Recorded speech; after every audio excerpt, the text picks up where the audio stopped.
प्रिय दर्शक बंधुओं, बहुत बहुत स्वागत है आपका अपना यूट्यूब चैनल किसान राजस्थान का। मैं बेरूलाल कुमावत, कृषि मंडी न्यूज़ रिपोर्टर। किसान भाइयों, हम आपको जानकारी देने वाले हैं लहसुन संबंधित निर्यात के बारे में। श्रीलंका में होगा भारतीय लहसुन का निर्यात या बांग्लादेश निर्यात में लगातार इजाफे। किसान भाइयों, वीडियो को अंत तक जरूर देखें। वीडियो पर पहली बार आए हो तो वीडियो को जरूर लाइक करें, शेयर करें और चैनल पर नए हो तो चैनल को जरूर सब्सक्राइब करें। तो किसान भाइयों, इस साल जब दुनिया में सबसे सस्ता, सबसे अच्छा, सबसे पहले नया लहसुन भारत में उपलब्ध है, तो दूसरी तरफ पूरे विश्व में लहसुन की काफ़ी अच्छी डिमांड है और खपत। तब भारत में निर्यात का दृष्टिकोण विकसित हो, किसानों को अच्छी फसल का लाभ मिले और ग्लोबल गार्लिक मार्केट में ब्रांड इंडिया गार्लिक प्रस्तावित हो। इसलिए लहसुन निर्यात के बारे में पूरी जानकारी समक्ष प्रदान की जाए। निर्यात को लेकर बांग्लादेश के बारे में हमने जो बात की थी वह साबित होने वाले हैं। बांग्लादेश का निर्यात अच्छे मात्रा में शुरू हो गया है। आज हम इस वीडियो में दो चीज़ों पर बात करने वाले हैं। एक, श्रीलंका में लहसुन निर्यात कैसे शुरू हो सकता है। दूसरा, बांग्लादेश में निर्यात में इजाफा कितना और क्यों हो रहा है। एमके कमोडिटी एनालिसिस की यह स्पेशल प्रस्तुति में लहसुन मार्केट में पूरी तरह से जब नकारात्मक माहौल छाया हुआ है, तब हमारे आधार पर सही दिशा में मार्केट को चलाने के लिए अच्छा रास्ता दिखाते हैं। बात करते हैं श्रीलंका में लहसुन निर्यात की। क्या उज्जवल सहयोग बना रहे हैं? इसके बारे में डाटा के एनालिसिस के हिसाब से श्रीलंका में लहसुन के उत्पादन के लिए कोई अच्छे सहयोग नहीं है। जमीन उत्पादन के लिए अच्छी है, नहीं उसका वातावरण। इसलिए श्रीलंका में सिर्फ पूरे देश में 30 से 40 हेक्टेयर में ही लहसुन की खेती होती है और करीबन 200 से 300 टन का ही लहसुन उत्पादन होता है। श्रीलंका की 2.5 करोड़ की पॉपुलेशन में इसकी सालाना की खपत करीबन 37,500 टन की। पिछले साल श्रीलंका ने कुल 3680 टन लहसुन आयात किया था। इसमें से चीन से करीबन 35,000 टन और पाकिस्तान से 1050 टन लहसुन आयात किया था। पिछले साल श्रीलंका की राज्य की ओर आर्थिक स्थिति काफ़ी असंतुलित थी, इसलिए उसको चीन से व्यापार दबाव और सस्ता लहसुन चाहिए था। इस साल श्रीलंका में राज्य की परिस्थितियां समान हो चुकी हैं और भारत के साथ फिर से श्रीलंका के व्यापारी संबंध अच्छे होने लगे हैं।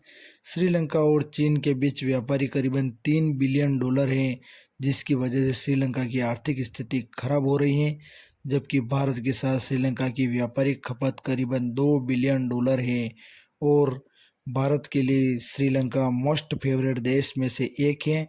इस हिसाब से हर एक चीज़ का आयात भारत से करना श्रीलंका के लिए आर्थिक हितों को संरक्षण देता है। दूसरा, परिवहन खर्च भी चीन से आधा होता है, साथ साथ पेरिटी भी चीन से अभी। इसीलिए श्रीलंका को सालाना करीबन 7 से 8 लाख बैग लहसुन चाहिए।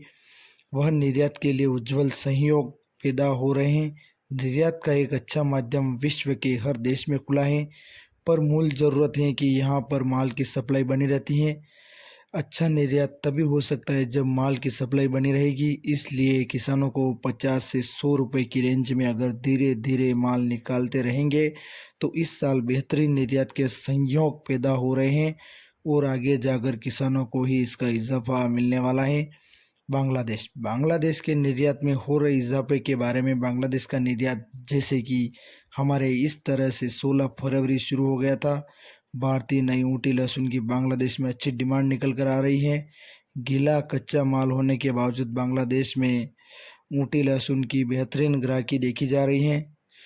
कस्टम विभाग के डाटा के अनुसार गोजाडांगा बॉर्डर से 16 तारीख को भारत के नए ऊँटी लहसुन की 5 से 6 ट्रक रवाना हो गए थे, जबकि 17 तारीख को 3 ट्रक, 18 तारीख को 1 ट्रक निर्यात में लगातार RIFS होते हुए 19 तारीख को होते हुए लहसुन के लाडवा माल के 10 ट्रक निर्यात हुए थे।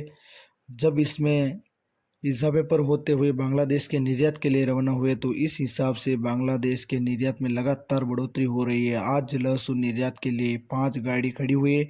लगातार निर्यात बढ़ने की वजह से वहां पर भाव में थोड़ी कमी आई है। पर व्यापार पैरिटी काफ़ी अच्छी तरीके से चल रही है। आपको पूरा डाटा के साथ समझाया जाए, बांग्लादेश को पूरे साल में 30 से 35 लाख बैग लहसुन आयात करना पड़ेगा। बांग्लादेश को रोज कम से कम 10,000 बैग लहसुन आयात करने की आवश्यकता है। यह बात फिर से दोहरा रहे हैं कि यहाँ पर किस सप्लाई मेंटेन करके चलना, तो लहसुन व्यापार पूरा साल इज्जत से होगा, निर्यात भी अच्छी तरीके से होगा। किसानों को 50 से नीचे का भाव नहीं मिलेंगे। इस साल निर्यात में पहचान बनाने के लिए ब्रांड इंडिया गार्लिक डेवलपमेंट होने से आने वाले सालों में लहसुन के लिए लहसुन सही महीना में चांदी का व्यापार साबित होगा। चीन का कुछ दृढ़ के मुकाबले कर ईसा पोटेशियम सिर्फ भारत लहसुन किसानों में है। जो स्वाद, सुगंध और क्वालिटी भारत में बनती है, वह विश्व में जो थोड़ी ही डेकोरेशन फ्लेक्स में, जैसे विश्व के कई देश भारत से जुड़ रहे हैं। 2 साल में भारत का निर्यात डबल हो चुका है। इस तरह गार्लिक में भी इस साल इजाफा को सपोर्ट देकर एक अच्छा खासा लहसुन का बिजनेस मॉडल प्रस्तावित करने की संभावना है। जुड़ी हुई है। आगे लेकर कोई भी अपडेट होगी तो हम वीडियो के माध्यम से आपको अवगत कराएंगे। लेकिन किसान भाई, यह जो ऊपर जानकारी दी गई है, अभी तक इसका कोई फाइनल सॉल्यूशन नहीं निकला है, और जैसे ही सॉल्यूशन निकलेगा इस वीडियो के माध्यम से आपको चैनल के माध्यम से जानकारी अवगत करा दी जाएगी। धन्यवाद। जय जवान, जय किसान।